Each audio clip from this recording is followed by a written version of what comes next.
ಕ್ಲಾಸಲ್ಲಿ ಹೇಳ್ತಿರೋದು ಯಾವ್ದಂದ್ರೆ, ನೀವು ಮೊದಲು ಕಲ್ತಿದ್ರಿ ಯಾವುದು ಕಾನ್ಸ್ಟೆಂಟ್, ಕೋಎಫಿಷಿಯಂಟ್, ವೇರಿಯೇಬಲ್ಸ್ ಅಂತ ಕಲ್ತಿದ್ರಿ. ಆದ್ರೆ ಇವತ್ತಿನ ಕ್ಲಾಸಲ್ಲಿ ನಾವು ನೋಡೋದು ಯಾವುದು, ಟ್ರೀ ಡಯಾಗ್ರಾಮ್. ನೀವು 7th ಅಲ್ಲಿ ಕೇಳಿರ್ತೀರಾ, ಇದು ಯಾವುದು ಅಲ್ಜಿಬ್ರಾಯಿಕ್ ಎಕ್ಸ್ಪ್ರೆಷನ್ ಅಲ್ಲಿನೇ ಕೇಳಿರ್ತೀರಾ 7th ಅಲ್ಲಿ, ಟ್ರೀ ಡಯಾಗ್ರಾಮ್. ಇದು ಯಾಕೆ ಬಳಸ್ಕೋತೀವಿ ಅಂದ್ರೆ ಟರ್ಮ್ದು ಫ್ಯಾಕ್ಟರ್ಸ್ ನ ಬರೆಯೋದಿಕ್ಕೆ ನಮ್ಗೆ ಬೇಕು. ಹೇಗೆ ಅಂದ್ರೆ, ಒಂದು ಎಕ್ಸ್ಪ್ರೆಷನ್ ತಗೊಳ್ಳಿ, ಏನು ಅಲ್ಜಿಬ್ರಾಯಿಕ್ ಎಕ್ಸ್ಪ್ರೆಷನ್, ಕೊಟ್ಟಿರೋ ಅಲ್ಜಿಬ್ರಾಯಿಕ್ ಎಕ್ಸ್ಪ್ರೆಷನ್ ಒಂದು ತಗೊಳ್ಳಿ. ಯಾವುದು,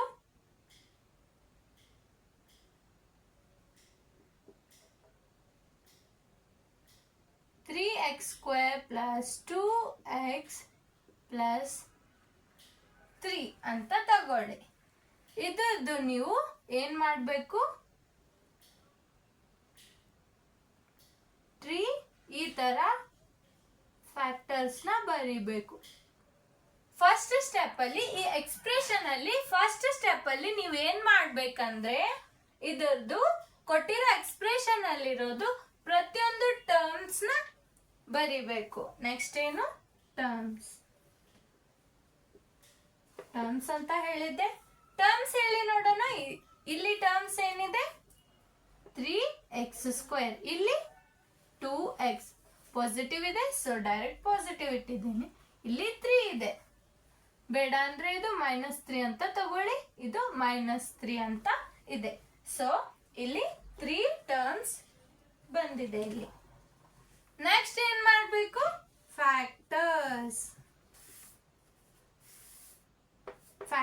ನ ಬರಿಬೇಕು. ಅಂದ್ರೆ ಪ್ರತಿಯೊಂದು ಟರ್ಮ್ ಅಲ್ಲಿ ಫ್ಯಾಕ್ಟರ್ಸ್ ಎಷ್ಟಿದಾವೆ ಅಂತ ಬರಿಬೇಕು. ಹೇಗೆ, ಇಲ್ಲಿ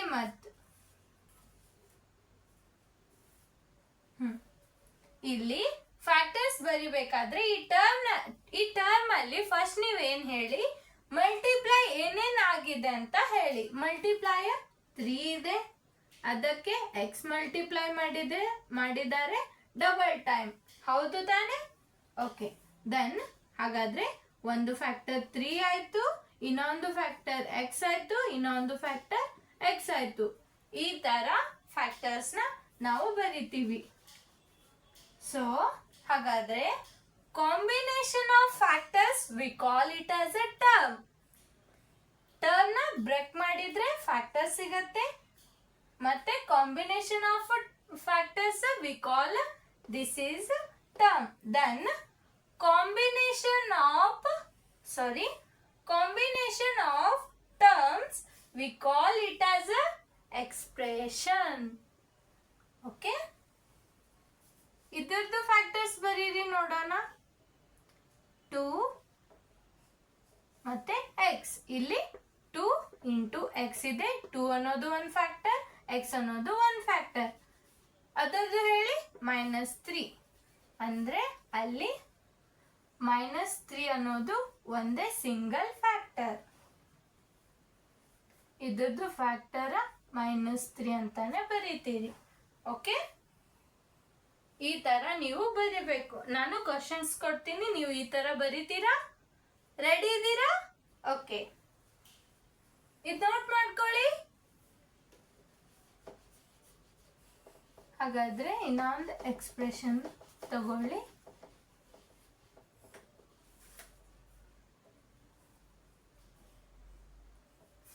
x⁴ 3x³ - 2x + c ಅಂತ ತಗೊಳ್ಳಿ. ಇದರದ್ದು ಫಸ್ಟ್ ಟರ್ಮ್ಸ್ ನ ಬರೀರಿ. ಟರ್ಮ್ ಸೆಪರೇಟ್ ಮಾಡಿ. ಯಾವ ತರ, ಇಲ್ಲಿ ಒಂದು ಟರ್ಮ್, ಇಲ್ಲಿ ಒಂದು ಟರ್ಮ್ ಬಂತು, ಇಲ್ಲಿ ಒಂದು ಟರ್ಮ್ ಬಂತು, ಇಲ್ಲಿ ಒಂದು ಟರ್ಮ್ ಬಂತು.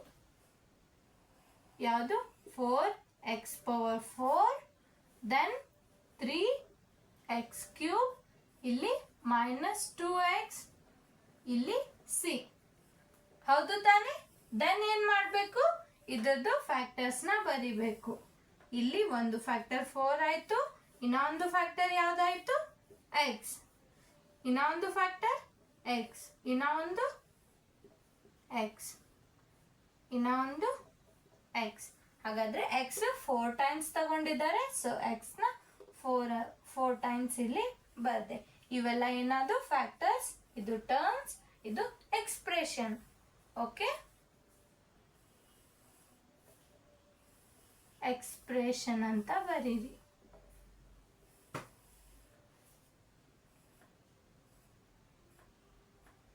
ಇದನ್ನ ಬರೀರಿ ನೋಡೋಣ.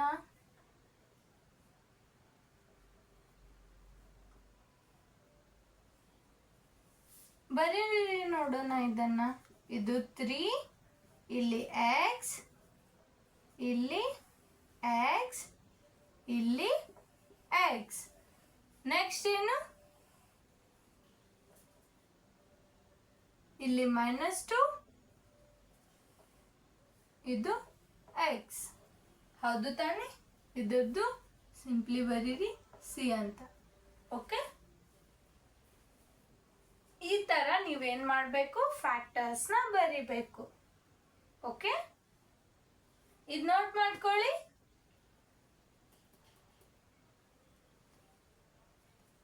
ಹಾಗಾದ್ರೆ ಇಲ್ಲಿ ನಿಮಗೆ ಕೆಲವೊಂದಿಷ್ಟು ಕ್ವಶನ್ಸ್ ಕೊಡ್ತೀನಿ, ಅದರದ್ದು ನೀವು ಟ್ರೀ ಡಯಾಗ್ರಾಮ್ ನ ಹಾಕಬೇಕು. ಟ್ರೀ ಡಯಾಗ್ರಾಮ್ ಬೇಡ, ಕೋಎಫಿಷಿಯಂಟ್ ಯಾವುದು ಅಂತ ಹೇಳಬೇಕು ನೀವು. ಕೆಲವೊಂದಿಷ್ಟು ಎಕ್ಸ್ಪ್ರೆಷನ್ ಕೊಡ್ತೀನಿ, ಅದರದ್ದು ಕೋಎಫಿಷಿಯಂಟ್ಸ್ ನ ಹೇಳಬೇಕು. ನ್ಯೂಮರಿಕಲ್ ಕೋಎಫಿಷಿಯಂಟ್ನು ಹೇಳಬೇಕು, ಲಿಟ್ರಲ್ ಕೋಎಫಿಷಿಯಂಟ್ನು ಹೇಳಬೇಕು. ಓಕೆ, ಕ್ವಶನ್ ತಗೊಳ್ಳಿ.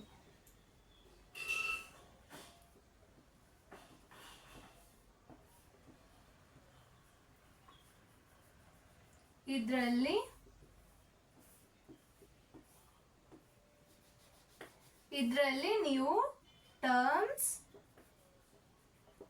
ಹೇಳಬೇಕು, ಫ್ಯಾಕ್ಟರ್ಸ್ ಹೇಳಬೇಕು, then numerical coefficient of each terms.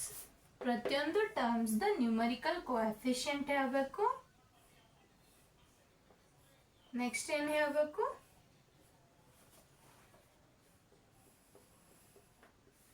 Literal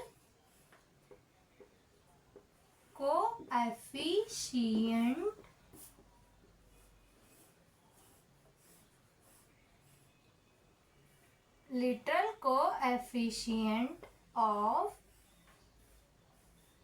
each term. ಪ್ರತಿಯೊಂದು ಟರ್ಮ್ದು ನೀವೇನು ಹೇಳಬೇಕಿಲ್ಲಿ, ಲಿಟ್ರಲ್ ಕೋಎಫಿಷಿಯಂಟ್ ಹೇಳಬೇಕು ಮತ್ತೆ ನ್ಯೂಮರಿಕಲ್ ಕೋಎಫಿಷಿಯಂಟ್ ಹೇಳಬೇಕು. ಹಾಗಾದ್ರೆ ಫಸ್ಟ್ ಹೇಳಿ, ಇದು ಕೊಟ್ಟಿರೋ ಎಕ್ಸ್ಪ್ರೆಷನ್ ಅಲ್ಲಿ ಟರ್ಮ್ಸ್ ಯಾವಿದಾವೆ ಹೇಳಿ. 3x⁴ ಮತ್ತೆ -2x. ಹೌದು ತಾನೆ? ದೆನ್ ಫ್ಯಾಕ್ಟರ್ಸ್ ಎಷ್ಟಿದಾವೆ?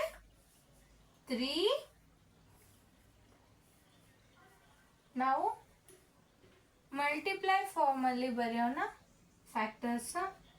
3 ಹೀಗೆ ಬೇಡ, ಹೀಗೇನೆ ಬರೋಣ, ಕೋಮಾ ಹಾಕಿ. ಇದು ಈ ಟರ್ಮ್ದು, ನೆಕ್ಸ್ಟ್ -2 ಮತ್ತೆ x, ಇದು ಈ ಟರ್ಮ್ದು. ನೆಕ್ಸ್ಟ್ ಏನ್ ಮಾಡಬೇಕು, ಡಿಫ್ರೆಂಟ್ ಟರ್ಮ್ದು ನಾವೇನ್ ಮಾಡಬೇಕು, ಇಲ್ಲಿ ಈ ಟರ್ಮ್ದು ನ್ಯೂಮರಿಕಲ್ ಕೋಎಫಿಷಿಯಂಟ್ ಯಾವುದು? 3. ಈ ಟರ್ಮ್ದು ನ್ಯೂಮರಿಕಲ್ ಕೋಎಫಿಷಿಯಂಟ್ ಯಾವುದು? -2. ನೆಕ್ಸ್ಟ್ ಏನು, ಈ ಟರ್ಮ್ ಅಲ್ಲಿ ಲಿಟ್ರಲ್ ಕೋಎಫಿಷಿಯಂಟ್ ಯಾವುದು? x⁴ ಅನ್ನೋದು ಏನು? Literal coefficient.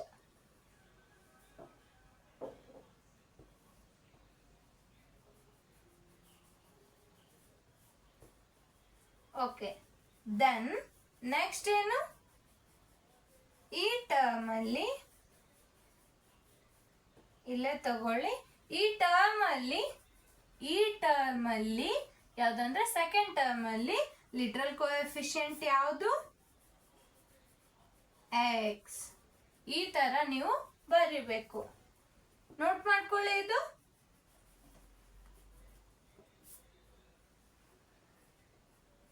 ನಾನು ಎಕ್ಸ್ಪ್ರೆಷನ್ ಕೊಡ್ತೀನಿ, ಹೀಗೆ ನೀವು ಬರೀತೀರಾ. ಓಕೆ, ಇದು ನೋಟ್ ಮಾಡ್ಕೊಳ್ಳಿ. ನೋಟ್ ಮಾಡ್ಕೊಂಡ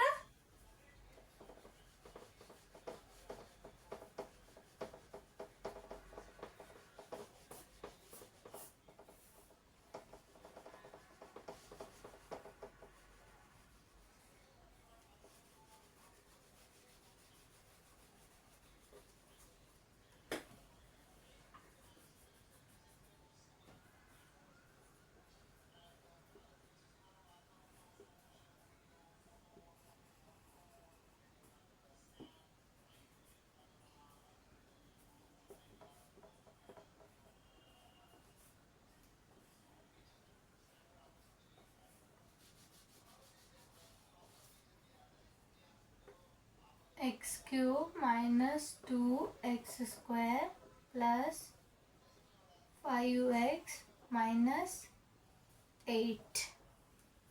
ಈ ಕೊಟ್ಟಿರೋ ಎಕ್ಸ್ಪ್ರೆಷನ್ ಟರ್ಮ್ಸ್ ಹೇಳಿ. ಎಕ್ಸ್ ಕ್ಯೂಬ್ ಅನ್ನೋದು ಒಂದು term, then minus 2x square ಅನ್ನೋದು ಒಂದು ಟರ್ಮ್, 5x ಅನ್ನೋದು ಒಂದು ಟರ್ಮ್, ಮೈನಸ್ 8 ಅನ್ನೋದು ಒಂದು ಟರ್ಮ್. ಎಷ್ಟು ಟರ್ಮ್ಸ್ ಇದಾವೆ? 4 ಟರ್ಮ್ಸ್ ಇದಾವೆ. ನೆಕ್ಸ್ಟ್ ಏನು, ಇದರದ್ದು ಫ್ಯಾಕ್ಟರ್ಸ್. ಇದರದ್ದು factor x x x, then ಇದರದ್ದು ಫ್ಯಾಕ್ಟರ್ -2, ಹೌದು ತಾನೆ? -2. ನೆಕ್ಸ್ಟ್ ಯಾವುದು? X x. ಇದರದ್ದು ಫ್ಯಾಕ್ಟರ್ 5, ಎಕ್ಸ್, ಮತ್ತೆ ಇದರದ್ದು ಫ್ಯಾಕ್ಟರ್ -8. ಈ ತರ ಫ್ಯಾಕ್ಟರ್ಸ್ ನ ಬರಿಬೇಕು. ನೆಕ್ಸ್ಟ್ ಏನ್ ಮಾಡ್ಬೇಕು? ಈ ಟರ್ಮ್ದು ನ್ಯೂಮರಿಕಲ್ ಫ್ಯಾಕ್ಟರ್ ಬರಿಬೇಕು. ಇಲ್ಲಿ ನ್ಯೂಮರಿಕಲ್ ಫ್ಯಾಕ್ಟರ್ ಅಂದ್ರೆ ನ್ಯೂಮರಿಕಲ್ ವ್ಯಾಲ್ಯೂ ಇರಬೇಕು. ಇಲ್ಲಿ ವೇರಿಯಬಲ್ ಹಿಂದ್ಗಡೆ ಏನು ಕೊಟ್ಟಿಲ್ಲ. ಏನು ಇಲ್ಲ ಅಂದ್ರೆ ಏನಿರುತ್ತೆ ಅಲ್ಲಿ? 1. ಯಾವುದು ಕೊಟ್ಟಿಲ್ಲ ಅಂದ್ರೆ ಏನಿರುತ್ತೆ ಅಲ್ಲಿ? 1. ಹಾಗಾದ್ರೆ ನ್ಯೂಮರಿಕಲ್ ಕೋಎಫಿಷಿಯಂಟ್ ಯಾವ್ದಾಯ್ತು ಇದ್ರದ್ದು? 1. 1 ಅನ್ನೋದು ಫಸ್ಟ್ ಟರ್ಮ್ದು ನ್ಯೂಮರಿಕಲ್ ಕೋಎಫಿಷಿಯಂಟ್. ದೆನ್ ಸೆಕೆಂಡ್ ಟರ್ಮ್ದು -2. ನೆಕ್ಸ್ಟ್ ಟರ್ಮ್ದು 5. ಈ ಟರ್ಮ್ದು ನ್ಯೂಮರಿಕಲ್ ಕೋಎಫಿಷಿಯಂಟ್ ಅಂತೂ ಅಲ್ಲಿ ಬರೋದೇ ಇಲ್ಲ, ಯಾಕಂದ್ರೆ ಅಲ್ಲಿ ವೇರಿಯಬಲ್ಲೇ ಇಲ್ಲ. ಸೊ ಅದು ಪೂರ್ತಿ ಏನಾಯ್ತು? ಕಾನ್ಸ್ಟೆಂಟ್. ಹಾಗಾದ್ರೆ ಲಾಸ್ಟ್ ಅಲ್ಲಿ ಬರ್ಕೊಳ್ಳಿ, ಕಾನ್ಸ್ಟೆಂಟ್ ಟರ್ಮ್ ಯಾವ್ದಂತ ಅದನ್ನ ಬರೆದ್ ಬಿಡಿ. ಕಾನ್ಸ್ಟೆಂಟ್ ಯಾವುದು ಅಂತ ಬರೆದ್ ಬಿಡಿ. ಕಾನ್ಸ್ಟೆಂಟ್ ಯಾವುದು? -8. -8 ಅನ್ನೋದು ಕಾನ್ಸ್ಟಂಟ್. ಓಕೆ,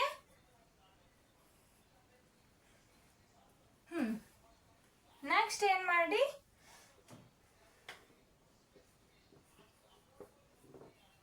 ಇಲ್ಲಿ literal coefficient. Literal double T ಐತೆ, ಸಿಂಗಲ್ ಟಿ ಐತೆ. ಓಕೆ, ಸಿಂಗಲ್ ಟಿ ತಗೊಳ್ಳಿ. ಲಿಟರಲ್ ಕೋಎಫಿಷಿಯಂಟ್ ಹೇಳಿ ಇದರದ್ದು. ಫಸ್ಟ್ ಅಲ್ಲಿ ಎಕ್ಸ್ ಕ್ಯೂಬ್ ಅನ್ನೋದು, ಸೆಕೆಂಡ್ ಅಲ್ಲಿ ಎಕ್ಸ್ ಸ್ಕ್ವೇರ್ ಅನ್ನೋದು, ಥರ್ಡ್ ಅಲ್ಲಿ ಎಕ್ಸ್ ಅನ್ನೋದು. ಆಚೆ ಕಡೆ ಅಂತೂ ಕೋಎಫಿಷಿಯಂಟ್ನೇ ಇಲ್ಲ. ಈ ತರ ಬರಿಬೇಕು. ಇದು ನೋಟ್ ಮಾಡ್ಕೊಳ್ಳಿ. ಓಕೆ, ಹಾಗಾದ್ರೆ ಇವತ್ತಿನ ಕ್ಲಾಸಲ್ಲಿ ಇದಿಷ್ಟು ಸಾಕು. ನೆಕ್ಸ್ಟ್ ಕ್ಲಾಸಲ್ಲಿ ಸಿಗೋಣ. Thank you children's.